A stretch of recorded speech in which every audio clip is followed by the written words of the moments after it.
क्या आपने कभी सोचा है कि आपकी जिंदगी वैसी क्यों है जैसी है? क्यों कुछ लोगों को सब कुछ आसानी से मिल जाता है और कुछ लोग हर चीज के लिए संघर्ष करते हैं? इसका जवाब है भाग्य। लेकिन भाग्य एक नहीं होता। भाग्य 3 स्तरों पर कार्य करता है। पहला स्तर प्रथम भाव, दूसरा स्तर पंचम भाव और तीसरा स्तर नवम भाव। प्रथम भाव से हम देखते हैं सूक्ष्मतर भाग्य, पंचम भाव से हम देखते हैं सूक्ष्म भाग्य, नवम भाव से हम देखते हैं स्थूल भाग्य। मतलब आपका भाग्य 3 लेयर्स में काम कर रहा है। एक जो दिखाई नहीं देता, एक जो आपके अंदर छुपा है और एक जो आप अपनी जिंदगी में हर दिन जी रहे हैं। अगर आपने इन तीनों को समझ लिया तो आप जान जाएंगे कि आपकी जिंदगी में जो कुछ भी हो रहा है वो क्यों हो रहा है और उसे कैसे बदला जा सकता है। सूक्ष्मतर भाग्य, प्रथम भाव केतु। सबसे पहले बात करते हैं सूक्ष्मतर भाग्य की।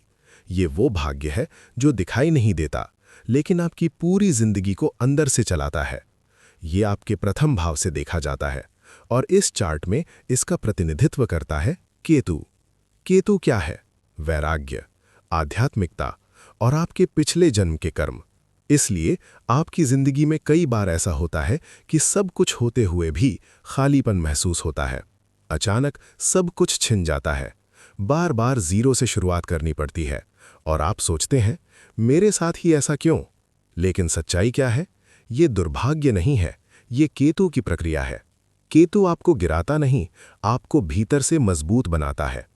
सूक्ष्म भाग्य, पंचम भाव। अब आते हैं सूक्ष्म भाग्य पर। ये वो भाग्य है जो आपकी अंदर की क्षमता है। ये पंचम भाव से देखा जाता है और यहां इसका प्रतिनिधित्व करता है शुक्र। शुक्र क्या है? आपकी वाणी, आपकी सोच, आपकी आकर्षण शक्ति। ये वही शक्ति है जिससे आप लोगों को जोड़ते हैं। अगर आपके अंदर ज्ञान है लेकिन आप उसे सही तरीके से व्यक्त नहीं कर पाते तो भाग्य आपके साथ होते हुए भी आपको फायदा नहीं देगा। लेकिन अगर आपने शुक्र को समझ लिया, अपनी कम्युनिकेशन और प्रेजेंटेशन को मजबूत कर लिया, तो लोग खुद आपकी तरफ खिंचने लगेंगे। स्थूल भाग्य, नवम भाव, मंगल। और अब बात करते हैं स्थूल भाग्य की। ये वो भाग्य है जो आप अपनी जिंदगी में देख रहे हैं। आपकी मेहनत, आपका संघर्ष और आपके परिणाम। ये नवम भाव से देखा जाता है और यहां इसका प्रतिनिधित्व करता है मंगल। मंगल क्या है? एक्शन, करेज और लड़ने की शक्ति। इसलिए आपकी जिंदगी आसान नहीं होगी, आपको हर चीज के लिए मेहनत करनी पड़ेगी। लेकिन याद रखिए, मंगल कभी खाली नहीं जाने देता। जितना बड़ा संघर्ष उतनी बड़ी सफलता। अगर आपने अपने सूक्ष्मतर भाग्य को समझ लिया, अपने सूक्ष्म भाग्य को जागृत कर लिया और अपने स्थूल भाग्य पर काम कर लिया, तो आपकी जिंदगी बदलना तय है। आज का मंत्र, मैं अपने भाग्य के तीनों स्तरों को समझकर उसे बदल रहा हूं। अब यहां एक बहुत महत्वपूर्ण बात समझिए।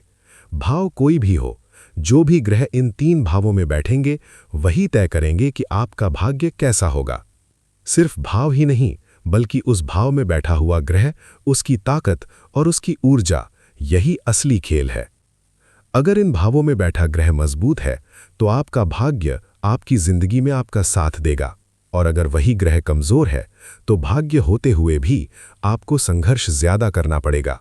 इसलिए अगर आप सच में अपने भाग्य को समझना चाहते हैं तो आपको सिर्फ भाव नहीं, ग्रह की ताकत और उसकी ऊर्जा को भी समझना होगा। क्योंकि भाग्य लिखा जरूर होता है लेकिन वो कैसे फल देगा ये तय करता है ग्रह की स्थिति और उसकी शक्ति। ऐसी गहरी नॉलेज के लिए हमारा चैनल सब्सक्राइब करें और वीडियो लाइक करें।